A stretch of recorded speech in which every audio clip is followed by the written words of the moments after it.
Welcome to study time. ഇന്ന് നമ്മൾ 8ാം ക്ലാസ്സിലെ ഫസ്റ്റ് ചാപ്റ്ററിൻ്റെ ബാക്കിയാണ് നോക്കുന്നത്. പോർത്തുഗീസ് മലബാർ കേസ് വരെയല്ലേ നമ്മൾ പഠിച്ചത്. ഇനി ഫ്രഞ്ചുകാരുടെ അധിനിവേശമാണ് നമ്മൾ നോക്കാൻ പോകണം.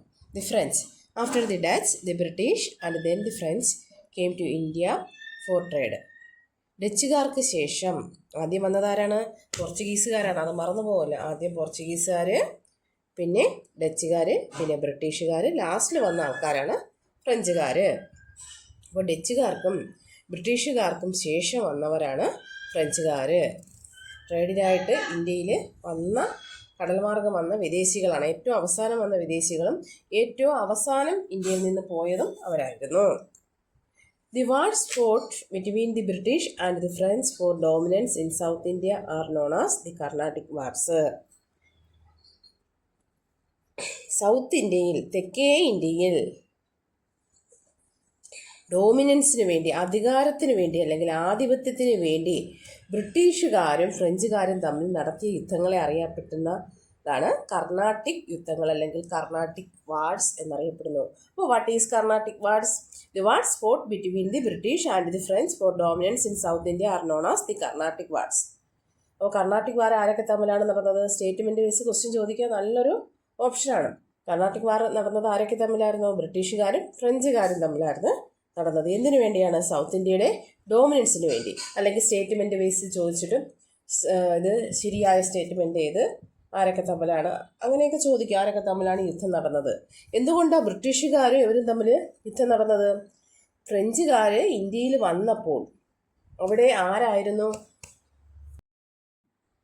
ഫ്രഞ്ചുകാർ ഇന്ത്യയിൽ വന്നപ്പോൾ അവിടെ ബ്രിട്ടീഷുകാരായിരുന്നു അവിടെ ട്രേഡ് നടത്തുന്നത്. അവർക്കായിരുന്നു ട്രേഡിൻ്റെ മൊണോപ്പൊളി. അപ്പോൾ ഇവരുമായിട്ടുള്ളൊരു ടൈപ്പ് വന്നു. ഇവരുമായിട്ട് യുദ്ധം ചെയ്താൽ മാത്രമേ അവർക്ക് പിടിച്ചു നിൽക്കാൻ പറ്റുള്ളൂ എന്നൊരു സ്ഥിതി വന്നപ്പോൾ അവർ തമ്മിൽ എന്ത് ചെയ്തു? യുദ്ധം ചെയ്തു. ബ്രിട്ടീഷുകാർക്കാണെങ്കിൽ പുതുതായിട്ട് വന്ന് ഈ ഫ്രഞ്ചുകാരെ എന്ത് ചെയ്തു? ഇഷ്ടപ്പെട്ടില്ല താരം. അതുകൊണ്ട് ഇവർ തമ്മിൽ ട്രേഡ് മൊണോപ്പൊളിക്ക് വേണ്ടി ചെയ്ത യുദ്ധങ്ങളാണ് കർണാട്ടിക് വാർസ്. 3 കർണാട്ടിക് വാറുകൾ നടന്നിട്ടുണ്ട്.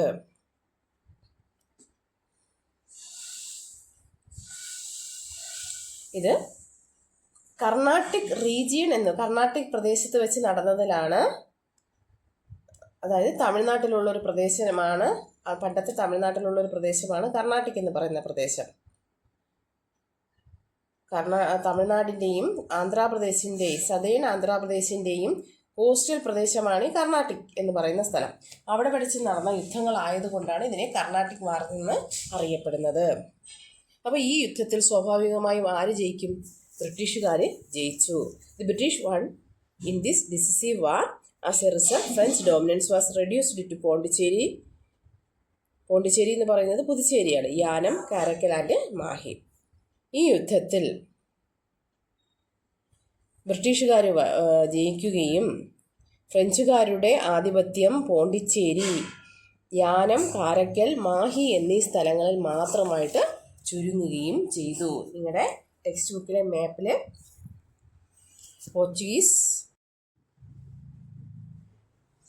പോർച്ചുഗീസുകാർ ആദ്യം വന്നു, പിറകിന്ന് ഡച്ചുകാർ വന്നു, പിന്നെ ബ്രിട്ടീഷുകാർ വന്നു, പിന്നെ ഫ്രഞ്ചുകാർ വന്നു. അപ്പോൾ ഫ്രഞ്ചുകാർ ഇവിടെ വന്നപ്പോൾ ബ്രിട്ടീഷുകാരായിരുന്നു ഇവിടെ ട്രേഡ് നടത്തിയിരുന്നത്. ഇവർ തമ്മിലുള്ള നടന്ന യുദ്ധങ്ങളാണ്, ബ്രിട്ടീഷുകാരും ഫ്രഞ്ചുകാരും തമ്മിൽ നടന്ന യുദ്ധങ്ങളാണ് കർണാട്ടിക് യുദ്ധങ്ങൾ. ഈ കർണാട്ടിക് യുദ്ധത്തിൽ ബ്രിട്ടീഷുകാർ ജയിക്കുകയും പോണ്ടിച്ചേരി, കാരക്കൽ, യാനം, മാഹി എന്നീ സ്ഥലങ്ങളിൽ മാത്രമായിട്ട് അവരുടെ ആധിപത്യം ചുരുങ്ങുകയും ചെയ്തു. നിങ്ങളുടെ മാപ്പിൽ കൊടുത്തിട്ടുണ്ട്. പോർച്ചുഗീസുകാരുടെ ഡോമിനൻസ് ഉള്ള സ്ഥലങ്ങൾ ട്രയാങ്കിൾ ഷേപ്പിൽ കൊടുത്തിരിക്കുന്നതാണ്. അതിൽ നോക്കി പോർച്ചുഗീസ് ഒക്യുപ്പൈഡ് ടെറിട്ടറീസും സ്ക്വയർ ടൈപ്പിൽ കൊടുത്തിരിക്കുന്നത് ഡച്ചുകാരുടെ ടെറിട്ടറീസുമാണ്, ഡച്ച് ഒക്യുപ്പൈഡ് ടെറിട്ടറീസുമാണ്. അടുത്ത റൗണ്ടിൽ കൊടുത്തിരിക്കുന്നത് ഫ്രഞ്ചുകാർ ഒക്യുപ്പൈ ചെയ്ത ടെറിട്ടറീസുമാണ്. അത് ഏതൊക്കെയാണെന്ന് നമുക്ക് നോക്കാം. എല്ലാവരും മാപ്പ് നോക്കി അതിലെഴുതുക. എങ്കിലും ഒന്നുകൂടെ ഞാൻ പറഞ്ഞുതരാം. Portuguese occupied territories Kochi, Daman, Diu, Goa എന്നീ സ്ഥലങ്ങളാണ്. നോട്ട് തരുമ്പോൾ തരാം. Dutch occupied territories Nagapattinam, Chinsura, Ahmedabad, Bharuch. ഇനി ഫ്രഞ്ച് ഓക്കുപ്പൈഡ് ടെറിട്ടറീസ് ഇപ്പോൾ പറഞ്ഞതാണ് പോണ്ടിച്ചേരി, കാരക്കൽ, മാഹി, യാനം എന്നീ സ്ഥലങ്ങളാണ്. ഇത് ഈ 3 നിങ്ങൾ മറക്കാതെ ഓർത്ത് വയ്ക്കുക. Next, from trade to power, വാണിജ്യത്തിൽ നിന്ന് അല്ലെങ്കിൽ കച്ചവടത്തിൽ നിന്ന് അധികാരത്തിലേക്ക്. The East India company was established by the British in 1600 for trade with Asia. East India company ഇന്ത്യയിൽ, ഏഷ്യയിൽ അവരുടെ കമ്പനി സ്ഥാപിച്ചത് 1600-കളിലാണ്. ബ്രിട്ടീഷുകാർ ഈസ്റ്റ് ഇന്ത്യ കമ്പനി സ്ഥാപിച്ചത് 1600-കളിലാണ്. The representative of the company, captain William Hawkins, obtained permission from the Mughal emperor Jahangir to set up a factory in Surat, Gujarat. അന്ന് India ഭരിച്ചിരുന്നത് മുഗളന്മാരായിരുന്നു. മുഗൾസിലെ ജഹാംഗീർ രാജാവ് ആയിരുന്നു അന്ന് ബ്രിട്ടീഷുകാർ ഗുജറാത്തിലെ സൂറത്തിൽ വന്നപ്പോൾ ഇവിടെ ഭരിച്ചിരുന്നത്. അപ്പോൾ ഈ സൂറത്തിൽ വാണിജ്യം നടത്താനുള്ള അധികാരം ബ്രിട്ടീഷുകാരുടെ റെപ്രസെൻറ്റേറ്റീവായ ക്യാപ്റ്റൻ വില്യം ഹോക്കിൻസ് ജഹാംഗീർ രാജാവിൽ നിന്നും നേടിയെടുത്തു. The company then started factories in different parts of India. അതിനുശേഷം അവർ രാജ്യത്തിൻ്റെ പല സ്ഥലങ്ങളിലും ഫാക്ടറികൾ സ്ഥാപിക്കുകയുണ്ടായി. അപ്പോൾ ആദ്യം ഫാക്ടറി സ്ഥാപിച്ചത് എവിടെയാണ്? ഗുജറാത്തിലെ സൂററ്റിലാണ്. ആരാണ് ഫാക്ടറി സ്ഥാപിച്ചത്? ബ്രിട്ടീഷുകാരുടെ പ്രതിനിധിയായിട്ട്, റെപ്രസെൻറ്റേറ്റീവായിട്ട് ഇന്ത്യയിൽ വന്നത് ആരാണ്? Captain William Hawkins. The company then started factories in different parts of India. ഈ കമ്പനി രാജ്യത്തിൻ്റെ വിവിധ ഭാഗങ്ങളിൽ ഫാക്ടറി സ്ഥാപിച്ചു. After gaining dominance in Madras, അതായത് ഇന്നത്തെ ചെന്നൈ, ബോംബെ ഇന്നത്തെ Mumbai, and Kolkata. The company began to interfere the administration of these territories. മദ്രാസിലും ബോംബെയിലും കൽക്കട്ടയിലും ആധിപത്യം സ്ഥാപിച്ചതിന് ശേഷം ഒരു പതിയെ എന്ത് ചെയ്തു? ട്രേഡിന് ആണ് വന്നതെന്നാണ് പറഞ്ഞിരുന്നത് രാജാവിൻ്റെ കൂടെ. എന്നിട്ട് പതിയെ അവർ അഡ്മിനിസ്ട്രേഷൻ, ഭരണത്തിൽ ഈ സ്ഥലങ്ങളിലെ ബോംബെയിലെയും കൽക്കത്തയിലെയും മദ്രാസിലെയും സ്ഥലങ്ങളിലെ ഭരണത്തിൽ ഇടപെടാൻ തുടങ്ങി. The British established political dominance in India with the battle of Plassey in 1757. 1757 വളരെ പ്രധാനപ്പെട്ട ഒരു വർഷമാണ് ഇന്ത്യൻ ഹിസ്റ്ററിയിൽ. ബ്രിട്ടീഷുകാർ ഇന്ത്യയിൽ അവരുടെ രാഷ്ട്രീയ ആധിപത്യം, പൊളിറ്റിക്കൽ ഡോമിനൻസ് സ്ഥാപിച്ച യുദ്ധം നടന്നത് 1757. അപ്പോൾ ബ്രിട്ടീഷുകാർ പൊളിറ്റിക്കൽ ഡോമിനൻസ് ഇന്ത്യയിൽ സ്ഥാപിച്ച യുദ്ധം ഏതെന്ന് ചോദിച്ചാൽ ഏത് ബാറ്റിലാണ്? Battle of Plassey in 1757. 1757 Plassey യുദ്ധത്തോടു കൂടിയാണ് ബ്രിട്ടീഷുകാരുടെ പൊളിറ്റിക്കൽ ഡോമിനൻസ് ഇന്ത്യയിൽ ഉണ്ടായത്. Nawab of Bengal Sirajuddaulah was defeated in the battle by the forces of East India company led by Robert Clive. അപ്പോൾ ആരൊക്കെ തമ്മിലാണ് ബാറ്റിൽ ഓഫ് പ്ലാസി നടന്നത്? ബ്രിട്ടീഷുകാരും ബംഗാളിലെ നവാബായ സിറാജുദ്ദൗളയുമാണ്. ഈ യുദ്ധത്തിൽ ബ്രിട്ടീഷുകാരെ നയിച്ചത് റോബർട്ട് ക്ലൈവും നവാബിലെ ബംഗാള് സിറാജുദ്ദൗളയുമായിരുന്നു. അപ്പോൾ സിറാജുദ്ദൗളയെ ബ്രിട്ടീഷുകാരനായ റോബർട്ട് ക്ലൈവ് എന്ത് ചെയ്തു? പരാജയപ്പെടുത്തി. ഏതാണ് വർഷം? 1757. The conquest of Bengal helped the British to bring other parts of India under the control. ഈ ബംഗാൾ എന്ന് പറയുന്ന പ്രദേശത്തിന് ഒരുപാട് പ്രത്യേകതയുണ്ട്. ഇന്ത്യയിലെ ഏറ്റവും വാസ്റ്റായ ഒരു പ്രദേശമായിരുന്നു. കൂടാതെ ഏറ്റവും സമ്പന്നമായ ഒരു പ്രദേശവുമായിരുന്നു. കൃഷിക്ക് അനുയോജ്യമായതും ഏറ്റവും റിച്ചായ ഒരു പ്രദേശവുമായിരുന്നു ബംഗാൾ. ഈ ബംഗാളിലെ ഭരണം കിട്ടിയതോടുകൂടി അവരെന്ത് ചെയ്തു? ഇന്ത്യയുടെ മറ്റു ഭാഗത്തെ പൊളിറ്റിക്കൽ കൺട്രോൾ അല്ലെങ്കിൽ അഡ്മിനിസ്ട്രേറ്റീവ് കൺട്രോൾ പിടിച്ചെടുക്കാൻ തുടങ്ങി. കാരണം അതിനവരെ സഹായിച്ച ചില ഘടകങ്ങളുണ്ട്. The factors that helped the British to bring other parts of India under their control. ബ്രിട്ടീഷുകാരെ അവരുടെ കൺട്രോൾ ഇന്ത്യയുടെ മറ്റു ഭാഗങ്ങളിലേക്ക് വ്യാപിപ്പിക്കാൻ സഹായിച്ച മറ്റ് ഘടകങ്ങളാണ്. Land taxes in agriculturally rich Bengal help the British build up their military power and raised money to conquer the rest of the country.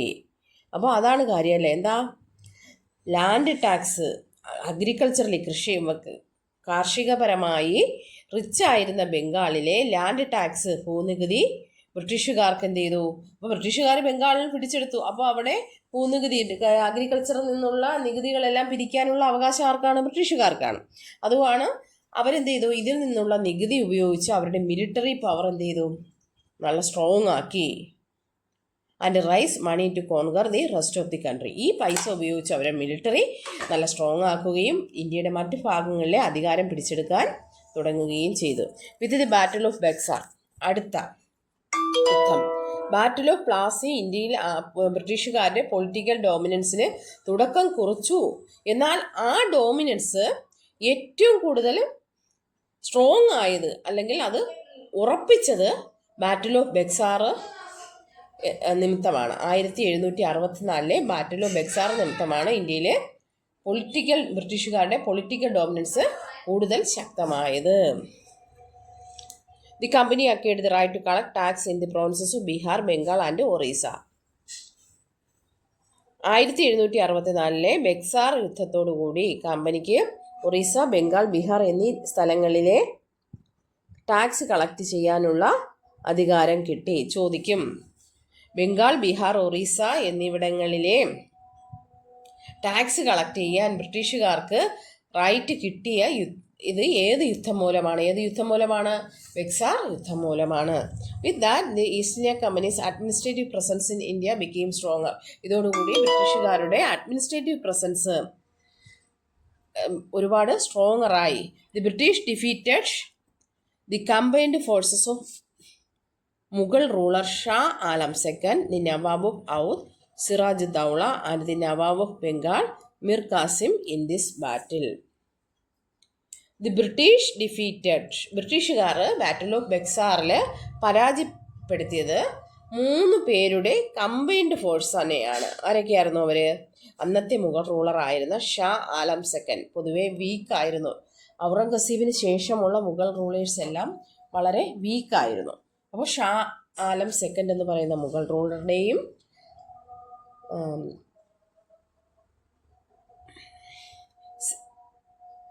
The nawab of ഔദിലെ നവാബായിരുന്ന സിറാജുദ്ദൗളയുടെയും ബംഗാളിലെ നവാബായിരുന്ന മിർ കാസിമിൻ്റെയും സംയുക്ത സൈന്യത്തെയാണ് ബ്രിട്ടീഷുകാർ പരാജയപ്പെടുത്തിയത്. അപ്പോൾ റോബർട്ട് ക്ലൈവ് പറഞ്ഞൊരു പ്രധാനപ്പെട്ട ഒരു കോഴ്സ് ഉണ്ട്. എന്താ? Send me 2000 soldiers, I will conquer to India. എനിക്ക് 2000 പട്ടാളക്കാരെ തരൂ, ഞാൻ ഇന്ത്യ കീഴടക്കാമെന്നാണ് അദ്ദേഹം പറഞ്ഞത്. അതെന്തുകൊണ്ടാണ് അങ്ങനെ പറഞ്ഞത്? കാരണം അന്ന് ഇന്ത്യയിലെ പല രാജ്യങ്ങളും പ്രിൻസ്ലി സ്റ്റേറ്റുകളാണ് ഇന്ത്യയിലുണ്ടായിരുന്നത്. ഇവർക്ക് തമ്മിലൊരു യൂണിറ്റി ഇല്ലായിരുന്നു, ലാക്ക് ഓഫ് യൂണിറ്റി ഉണ്ടായിരുന്നു. അതായത് disunity among the Indian princely states. അതുകൊണ്ട് തന്നെ യൂണിറ്റി ഇല്ലെങ്കിൽ എന്ത് ചെയ്യാം? ഇവരെ പെട്ടെന്ന് പിടിച്ചെടുക്കാൻ എളുപ്പമാണ്. Military and technologically supremacy of the ബ്രിട്ടീഷുകാർക്ക് ഒരുപാട് മിലിറ്ററി ആൻഡ് ടെക്നോളജി, സൈനികപരമായും ടെക്നോളജി ഒക്കെ പരമായും യുദ്ധങ്ങളും മറ്റു ആയുധങ്ങളുമൊക്കെ ഉണ്ടായിരുന്നു. അതുകൊണ്ട് തന്നെ എളുപ്പം അവർക്ക് ഇന്ത്യയിലെ നാട്ടുരാജ്യങ്ങളെ പിടിച്ചെടുക്കാൻ പറ്റുമായിരുന്നു. In 1639 the native king ദമർല Venkitadri നായക ceded the port of Madras to the British for a long period with the condition that he would get half of the toll. 1639 മദ്രാസിലെ നേറ്റീവ് കിങ് ആയിരുന്ന നർമാല വെങ്കിടാദ്രി നായക മദ്രാസിലെ തുറമുഖത്തെ ടാക്സ് പിരിക്കാനുള്ള, ടോൾ റവന്യൂ പിരിക്കാനുള്ള അധികാരം ബ്രിട്ടീഷുകാർക്ക് കൊടുത്തു.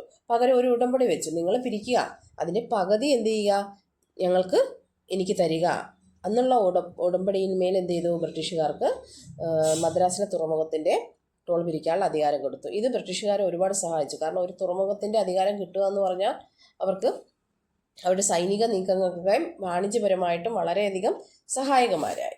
അങ്ങനെ മദ്രാസ് അവരുടെ ഭരണത്തിന് കീഴിലായി. അടുത്തത് ബോംബെ എങ്ങനെയാണ് കിട്ടിയത്? മാരേജ് അലയൻസിലൂടെയാണ് അവർക്ക് കിട്ടിയത്. എങ്ങനെയാ? പോർച്ചുഗീസ് പ്രിൻസസ് കാതറിനെ ചാൾസ് സെക്കൻഡ്, ബ്രിട്ടീഷ് കിങ് ആയ ചാൾസ് സെക്കൻഡ് എന്ത് ചെയ്തു? വിവാഹം കഴിച്ചു 1662. അദ്ദേഹത്തിന് സ്ത്രീധനമായി കിട്ടിയതാണ് ഏത്? ബോംബെ. ഇത് പിന്നീട് ഈ ബോംബെ ഈസ്റ്റ് ഇന്ത്യ കമ്പനിക്ക് അദ്ദേഹം ഹാൻഡ് ഓവർ ചെയ്തു. അതിനുശേഷം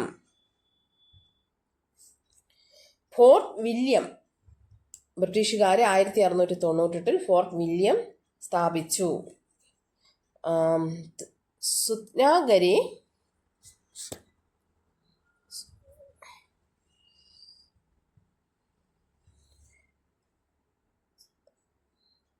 സുധനരി, കാലിക്കട്ട് ആൻഡ് ഗോവിന്ദപൂർ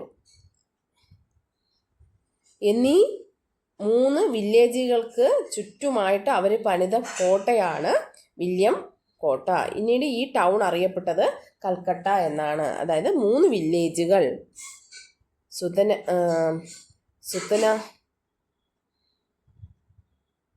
കാലിക്കോട്ട ആൻഡ് ഗോവിന്ദപൂർ, സുതനദി എന്നീ 3 വില്ലേജുകൾക്ക് ചുറ്റും അവർ കെട്ടിയ കോട്ടയാണ് വില്യം കോട്ട. ഇത് പിന്നീട് അറിയപ്പെട്ടത് കൽക്കട്ട എന്നാണ്. അപ്പോൾ ഇന്ന് ഇത്രയേ ഉള്ളൂ. നാളെ princely state and the company പഠിക്കാം. അപ്പോൾ ഓക്കെ, ബൈ.